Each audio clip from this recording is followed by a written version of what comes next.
आज हम उस खबर की बात करने जा रहे हैं जिसने देश की आंतरिक सुरक्षा से जुड़ी बहसों को एक नया मोड़ दे दिया है। एक तरफ भारत सरकार देश को 2026 तक नक्सलवाद से पूरी तरह मुक्त करने का दावा कर रही है और इसके लिए सुरक्षा बलों के ऑपरेशन लगातार जारी है, लेकिन अब पहली बार खुद नक्सलियों ने अपने नुकसान का एक ऐसा कच्चा चिट्ठा जारी किया है। जी हां, छत्तीसगढ़ में सक्रिय नक्सलियों की सेंट्रल कमेटी ने एक 24 पन्नों की बुकलेट जारी की है। ये कोई मामूली दस्तावेज नहीं है, ये एक तरह से उनका आत्मविश्लेषण, जिसमें उन्होंने माना है कि पिछले एक साल में उन्हें कितना भारी नुकसान उठाना पड़ा है। तो सवाल ये है कि इन आंकड़ों का मतलब क्या है? क्या ये नक्सलवाद के अंत की शुरुआत है और नक्सलियों के इन दावों में कितनी सच्चाई है? आज हम इन सभी सवालों के जवाब ढूंढेंगे, तो वीडियो को पूरा देखें।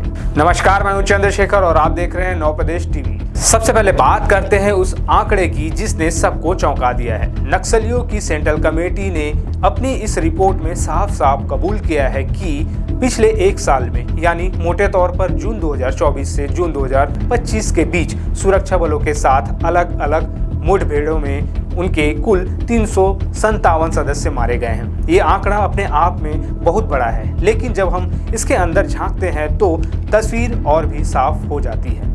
इन 357 मारे गए सदस्यों में 136 महिला नक्सली शामिल थी और बात यही खत्म नहीं होती। जो चीज सुरक्षा विशेषज्ञों का ध्यान सबसे ज्यादा खींच रही है वो है उनके नेतृत्व का सफाया। इन मौतों में 4 सेंट्रल कमेटी यानी सीसी के सदस्य और 15 राज्य कमेटी के वरिष्ठ सदस्य भी शामिल हैं। आप अंदाजा लगाइए, किसी भी संगठन के लिए उसके टॉप लीडर्स का मारा जाना कितना बड़ा झटका होता है।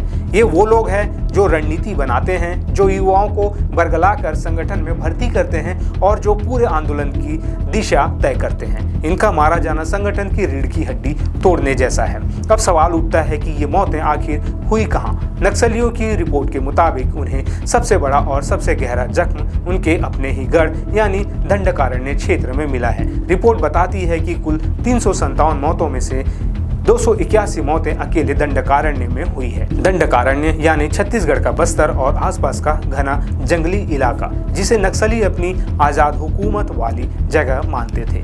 यहीं पर उनकी सबसे मजबूत पकड़ हुआ करती थी, लेकिन अब यही इलाका उनके लिए कब्रगाह बनता जा रहा है। दंडकारण्य के अलावा बिहार और झारखंड में 14, तेलंगाना में 23, आंध्र ओडिशा के विशेष क्षेत्रों में 9, महाराष्ट्र, मध्य प्रदेश, छत्तीसगढ़ यानी एमएमसी जोन में 8 और ओडिशा में 20 नक्सलियों के मारे जाने की बात भी इस रिपोर्ट में कही गई है। यहाँ तक कि पंजाब और पश्चिमी घाट में भी एक एक सदस्य की मौत का जिक्र है। नक्सलियों ने अपनी रिपोर्ट में मौतों के कारण भी गिनाए हैं। उनका आरोप है कि 80 मौतें फर्जी मुठभेड़ों में हुई और 269 मौतें घेराबंदी करके किए गए हमलों में हुई। इसके अलावा 4 नक्सलियों की मौत खराब स्वास्थ्य और 1 की मौत दुर्घटना में बताई गई है। जाहिर है, नक्सली इन ऑपरेशनों को फर्जी बताकर सुरक्षा बलों की कार्रवाई पर सवाल उठाने और अपने कैडर का मनोबल बनाए रखने की कोशिश कर रहे हैं। किसी भी संगठन के लिए, खासकर एक विद्रोही संगठन के लिए, ये स्वीकार करना कि उसे अब तक का सबसे बड़ा नुकसान हुआ है बहुत ही बड़ी बात है। नक्सलियों ने अपनी प्रेस नोट में इस बात को साफ तौर पर माना है। ये महज एक आंकड़ा नहीं है, ये उनकी हताशा और उनकी कमजोर पड़ती पकड़ का सबूत है। तो अब सवाल ये है कि अचानक ऐसा क्या हुआ? जो नक्सली दशकों से सुरक्षा बलों को चुनौती दे रहे थे, वो अचानक बैकफुट पर कैसे आ गए? इसके पीछे 3 मुख्य कारण हैं, जिनका जिक्र खुद नक्सलियों ने भी अपनी रिपोर्ट में किया है और सुरक्षा विशेषज्ञ भी इस पर मुहर लगाते हैं। पहला कारण है सुरक्षा बलों की त्वरित और आक्रामक कार्रवाई। पिछले कुछ समय से सुरक्षा बलों ने रक्षात्मक के बजाय आक्रामक रणनीति अपनाई है। वो नक्सलियों के गढ़ में घुसकर उनके कैंपों पर सीधा हमला कर रहे हैं। ऑपरेशनों की प्लानिंग और एग्जीक्यूशन पहले से ही कहीं ज्यादा सटीक हुआ है। दूसरा और सबसे महत्वपूर्ण कारण है तकनीकी निगरानी। आज के समय में ड्रोन्स, सैटेलाइट इमेजरी और कम्युनिकेशन इंटरसेप्शन टेक्नोलॉजी ने सुरक्षा बलों को एक बड़ी बढ़त दे दी है। जंगलों में छिपे नक्सलियों की हर हरकत पर अब आसमान से नजर रखी जा रही है, जिससे उनके मूवमेंट का पता लगाना और उन्हें घेरना आसान हो गया है। और तीसरा कारण, जो शायद सबसे अहम है, वो है स्थानीय जनता का मिलता सहयोग। दशकों तक नक्सलियों ने आदिवासियों और स्थानीय लोगों को विकास से दूर रखकर उन्हें ढाल की तरह इस्तेमाल किया, लेकिन अब सरकार की विकास योजनाओं, सड़कों, स्कूलों और मोबाइल टावरों के पहुंचने से लोगों का भ्रम टूट रहा है। उन्हें समझ आ रहा है कि असली विकास बंदूक से नहीं बल्कि शांति और व्यवस्था से आता है। यही वजह है कि अब खुफिया जानकारी और स्थानीय इनपुट सुरक्षा बलों को पहले से कहीं ज्यादा मिल रहा है।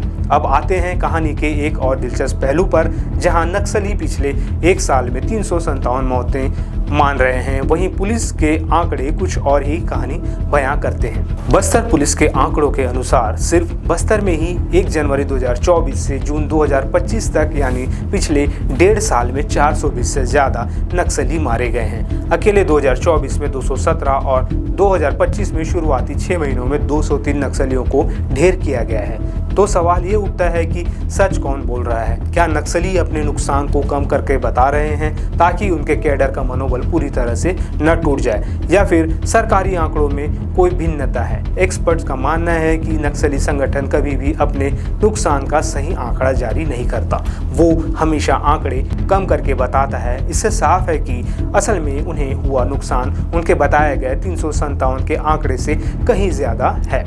इस भारी नुकसान के बीच नक्सलियों ने एक और ऐलान किया है। उन्होंने 28 जुलाई से 3 अगस्त तक शहीदी सप्ताह मनाने की घोषणा की है। इस दौरान वो मारे गए अपने साथियों की याद में पोस्टर बैनर लगाएंगे और शोक सभाएं आयोजित करेंगे। लेकिन सुरक्षा एजेंसियां इसे सिर्फ एक शोक सभा के तौर पर नहीं देख रही हैं। शहीदी सप्ताह नक्सलियों के लिए एक ऐसा मौका होता है जब वो अपनी मौजूदगी दिखाने की कोशिश करते हैं और किसी बड़ी वारदात को अंजाम देने की फिराक में रहते हैं। यही वजह है कि इस ऐलान के बाद सभी नक्सल प्रभावित राज्यों में सुरक्षा बलों को हाई अलर्ट पर रखा गया है। जंगलों में गश्त बढ़ा दी गई है, तलाशी अभियान तेज कर दिए गए हैं और खुफिया तंत्र को और भी ज्यादा सक्रिय कर दिया गया है। तो इन सभी बातों का सार क्या है? नक्सलियों का ये कबूलनामा कई संकेत देता है। ये बताता है कि सरकार और सुरक्षा बलों की रणनीति सही दिशा में काम कर रही है। ये बताता है कि टेक्नोलॉजी और विकास की ताकत बंदूक की ताकत पर